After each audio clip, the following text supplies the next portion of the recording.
Hi friends, welcome to mom's kitchen. ఇప్పుడు healthy and tasty carrot కీర్ని ఎలా చేయాలో చూద్దాం. దీనికోసం ఒక కప్పు క్యారెట్ని తురిమి పక్కన పెట్టుకున్నాను. ఇప్పుడు ఒక మిక్సర్ జార్లోకి నానబెట్టుకున్న 10-15 జీడిపప్పు పలుకులు, 2 స్పూన్ల బియ్యం వేసుకొని ఇలా పేస్ట్లా చేసి పక్కన పెట్టుకోవాలి. ఇప్పుడు స్టవ్ ఆన్ చేసుకొని ఒక గిన్నె పెట్టుకొని గిన్నె హీట్ అయిన తర్వాత అందులోకి 2 టేబుల్ స్పూన్ల నెయ్యిని వేసుకోవాలి. ముందుగా తురిమి పెట్టుకున్న క్యారెట్ తురుము కూడా వేసుకొని ఒక 5 నిమిషాలు ఫ్రై చేసుకోవాలి.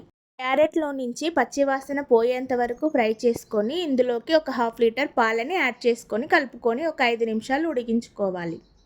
ఎప్పుడైనా స్వీట్ తినాలనిపించినప్పుడు ఇలా ఇంట్లోనే ఈజీగా హెల్దీగా క్యారెట్ కీర్ చేసుకోవచ్చు.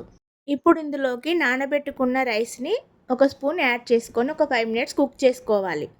ఇప్పుడు ఇందులోకి ముందుగా రెడీ చేసి పెట్టుకున్న జీడిపప్పు రైస్ మిశ్రమాన్ని కూడా యాడ్ చేసుకోవాలి. ఇప్పుడు ఇందులోకి ఒక స్పూన్ ఇలాచీ పౌడర్, ఒక కప్పు చక్కెర వేసుకొని కలుపుకోవాలి. డ్రై ఫ్రూట్స్ని కూడా యాడ్ చేసుకొని స్టవ్ ఆఫ్ చేసుకోవడమే. Simple and tasty carrot kheer ready.